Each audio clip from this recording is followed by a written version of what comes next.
And Anne's going to pick up now. Thank you. Well, it doesn't put women in the Constitution, and that's the single most important argument against ERA. It puts sex in the Constitution. And back in the 1970s, we had a pretty good idea of what sex means.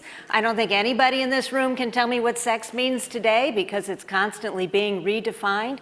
So I have a suggestion that I urge you all to do, which is not to use the language of the left. They want everything to be about gender. You know, Facebook has said there's 57 genders, or possibly, I don't know, 157. Why stop? And all this stuff about, you know, gender and changing everything into gender means it's fluid. We're not quite sure what gender is. But we do know what biological sex is. So every time somebody says gender equality, I say you have to change it to sex. And in biological sex, there are two. There's a Y chromosome, there's an X chromosome. Everybody has one. It's immutable. It cannot be changed. It is not fluid. And if you think that sex, biological sex, can be changed, well, you are a biology denier. And I think it's very important that we say that we get rid of this word gender and go back to sex. ERA is about sex. And so if you make no distinction on the basis of sex, and if you change our Constitution to say that men and women are interchangeable in every single situation, the repercussions across our society are enormous and are go into a lot of different areas besides abortion.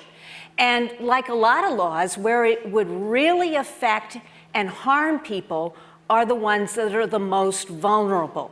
You know, the whole history of women and feminism has been about elite women wanting to get something special without caring that it's going to harm and hurt the most vulnerable among us, because the interchangeability of the sexes will significantly harm children, particularly girls. And just think about athletics, for instance. And we've had some horror stories about the idea of transgender taking over athletics. Well, I don't see how under a constitutional amendment where you can't have any distinction between men and women or girls and boys, why you can have any female sport at all. And that's just part of a host of changes that would have to happen. And, you know, earlier Kelly talked about religious freedom. I want you to think about redefining sex so that there is no distinction between men and women, how that affects the religious freedom of every single person in this room. And so this is why this amendment is pernicious against all areas that we care about, not just any one particular or say, oh, it's a women's issue. No, it's an issue that would affect all of us.